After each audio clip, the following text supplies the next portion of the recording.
What's up, IT friends? How's it going? Happy Thursday. I want to talk a little bit on the heels of ChannelCon. Just call it something that I see and have been seeing for years at a lot of events that I think is worth discussing. And that's really about body language in these events and how that might be subtly affecting, at least in the context of this video, mostly negatively, your interactions, although there are a lot of positive ways body language can affect things. And to be clear, I'm not calling anyone out or picking on anybody. I think there is little to no malice anywhere in this space. I think this is mostly accidental and a subtle manner of interacting that just a lot of folks don't give a lot of attention to. So we're going to talk about that a little bit. And unrelated to all of that, I also just wanted to say I think 𝒬𝒵 made a nice hat. I like a bright hat. I'm a hat person. This is a nice quality structured hat, and it isn't covered in nonsense. I like that. Make more hats, everybody. All right, let's get into it. I'm not the biggest person, if you've met me before. I'm pretty average sized, and a lot of the conference folks, and just in general, I am generalizing here. A lot of IT people I've met, they're gonna be big guys, tall, wide, just large, just big guys. I feel like a lot of you probably could have been in WWE. It's not just a big guy problem, it's just most obvious with big guys. So we'll start there first. And one of the things I noticed pretty early on when I was still in MSP was if I was in a situation like at a booth or at the bar or perhaps in a hallway, around an event, common areas you'd interact with somebody one-on-one, it was not atypical for somebody who was excited and amped up from the environment and the event they were at, and you do have to kind of be amped up a little bit in that situation, to accidentally position their body such that they were basically blocking me against whatever physical object we were near, a table, wall, bar, booth, in a manner that I could easily see myself, if it was a discomfort of mine, feeling as though I couldn't escape the situation. Now, this has never been done in the negative way. This has never been done in the malicious way. Just happy, large, friendly energy. Think Baloo from the Jungle Book, just happy to be there. And I didn't really give it a lot of thought. I mean, occasionally it would make me subtly uncomfortable, but I'm pretty confident that's not really ever been very assertive, never really been a problem. But as I have gotten to a point now where I am not the buying persona at these shows and can float around and observe and introduce people and talk to people, I see it happening quite a bit. And I don't really know that enough people are aware that they might be doing that. And so you may be saying, well, okay, thank you for making me aware, Dean, but who cares? I'm not doing it to hurt anybody. Let's talk about that. So I'm going to speak for a minute on a subject that I am woefully unqualified to speak on. I'm just speaking as an observer. But I've noticed that besides it happening to plenty of people like me, I also noticed that it happens to a lot of women in the channel. And for the most part, women in the channel tend to be more physically petite than men in the channel. And there are plenty of women in the channel who have personalities that are way more bombastic. So I'm only talking about being physically petite. But I see it happen a lot. And once again, I don't think it's happening for negative reasons. I don't think that tech bros are trying to overwhelm and crowd people out. I'm sure some of you are trying to do, business body language stuff where there's a certain way you shake someone's hand and all that, and I think that's all fascinating, but I really don't think that there's a rampant culture of tech people who are like, haha, let's corner women at shows, that's how we sell. I don't think that's what's happening. I think it's subtle and accidental, but what I have noticed is a number of times where I've seen it take an otherwise benign situation and make it uncomfortable. And I think it's a small thing as a space that we could start looking to work on at these live events. And there's small things, if you are that excited to be their person who really wants to engage with the person you're talking to, because most of the time that's what I see happening, is typically the guy who is accidentally cornering the smaller person tends to be really passionate and excited to be talking about what they're talking about. They are trying to be engaging. They are trying to treat this other person as their peer. And in an effort to be excited to do that, it ends up they sometimes literally are backing this person into a corner. So I think some things to think about in that situation. A lot of us are hand talkers. If you're a hand talker with wide gestures and you already have wide shoulders and you have me up against something, here's how that looks to me. It can start to feel almost like I don't know, like a giant bird or something is putting its wings up around you and blocking out the sun. Just tossing it out there. If you're one of those animated hand talking people that does occasionally find yourself accidentally cornering people, try clasping your hands or your arms behind your back and just kind of holding them there. It's a less threatening position, and it is more likely the mindfulness of trying to remember to do that will also cause you to mentally remember, oh crap, I've accidentally got somebody against a wall again. I didn't mean to do that.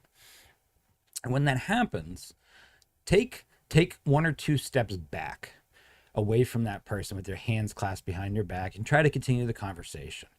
If you're having trouble hearing them, lean in a few times and visually indicate that you are having trouble hearing the conversation without actually moving your feet forward. And I say this because all of these are body languages that are less threatening and more openly communicate your intentions. So this hopefully allows the person who's on the other end of this conversation, who maybe up until this point has been a little bit intimidated by your energy and the fact that you've accidentally cornered them, to pick up on those cues and recognize that your intentions aren't to be threatening at all. It's subtle things like that that can key in. These are smart people. These are channel people that can key them in to understanding that, oh, this wasn't meant to be threatening or intimidating. You're just happy to be here and a little bit excited, and they need to talk louder. All it takes, my friends. I want to quickly touch on one more related topic to this. If you work in this space, especially if you're a guy, if you work in this space and you're a guy, there's a good chance that whether you went to college or not, I'm guessing that you probably were either in business or tech in school. And so if you were in business, then once again, I'm generalizing. Listen, I went to school as an engineer, so I'm picking on myself here as well. If you went to school for business, well, you probably went out and did things, went to parties. But if you were in tech, there's probably less of a chance that you learned through trial and error in your college years bar etiquette. And I bring this up because there's a non-zero chance that the average male attendee of an event like this learned a lot of their bar etiquette from TVs and movies. And so one of the things we see as a frequent trope in TVs and movies is the body language of sort of blading yourself against typically a woman who's already at the bar, and for lack of a better term, as you kind of blade them, basically kind of blanketing them with your presence as you signal to the bartender to order. This is a common body language trope that we see in TV and movies, and generally in those contexts, it's performed by, to quote my Grey's Anatomy viewers, a McDreamy type, and that's sort of the whole idea, the whole trope. The thing is, I see a lot of guys do this at conferences who I don't think realize that in TVs and movies, that's intended to be sexually suggestive pickup behavior. It might not be negative or unwanted or malicious, but that style of body language is generally shown in TVs and movies to indicate sexually suggestive pickup behavior. And I see a lot of people do that at shows, especially to women in the channel, who I know for a fact are not trying to interact with them in that manner. They are not trying to be sexually suggestive. They are not trying to exude a sense of availability or interest. They're just trying to be friendly. And I wanted to point that out because tied to what we talked about a little while ago, what ends up happening is I frequently see this mostly happening to women in the channel, will basically get cornered against a bar where they quite literally cannot escape. And especially if another one or two people come over, and at this point it can be men or women that come over, and will crowd around and corner that first woman against the bar. Sometimes where I have to see them literally leaning back over the bar. I bring this up because, once again, I don't think anybody in this situation is trying to cause any malice or harm to anybody. But boy, is that one of the most uncomfortable situations to be in. And I think we struggle enough already with alcohol consumption at these events and in our space, inappropriate conduct. I just wanted to just point this out because I think a lot of folks who end up in this situation don't realize they're in it. So the next time you see one of your channel friends, female or not, you see one of your channel friends already at the bar and you want to walk over and engage with them, be careful about blading your body up against them while they're facing the bar, and then as you're talking, blocking them where they are trapped against the bar. I think it's a very subtle and accidental behavior that you can fall into, and can be extremely cornering and threatening feeling to the other people who are in the conversation. If you do want to go join your peer at the bar and there's space at the bar to do it, sit next to them. If there's not, lean on the bar with both elbows or both arms. That way you're not blading your body. It is a slightly less suggestive bit of body language. Most people who are socially comfortable with each other can stand hip to hip if they're facing in the same direction. That is a far less threatening and suggestive pose for most people. We can all probably do that reasonably comfortably with each other. As soon as one person is perpendicular to the other person, especially facing them, that can start to have a slightly less comfortable connotation for everyone involved. So just try to be mindful of that. And same rules apply that we talked about a little while ago. If you are passionately talking to your peer who you have seen at the bar, you're both sharing drinks, talking about the industry, whatever it is you talk about, just also try to be mindful of, I know it's loud, but mind that personal space. And if you self-recognize, I know with a drink, you can't clasp your hands behind your back. As you're holding your drink, if you notice that you are really in their personal space to hear them, which is what I think is normally the case, take a few steps back, plant your feet, lean in.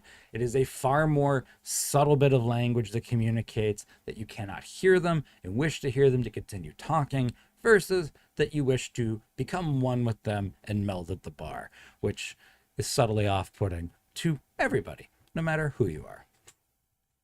That's it. I hope you all have an amazing Thursday, and I hope to see you at the next event, passionately talking about what you like to talk about. I love that about events. I hope to see you at the bar and making friends, connections, talking to one another. I want to see more of that. I just would love to see it be just 10% more comfortable for everybody involved, so that everyone at these events can have the joy and the benefit from that ability to professionally network with our peers. Have a good one, everybody.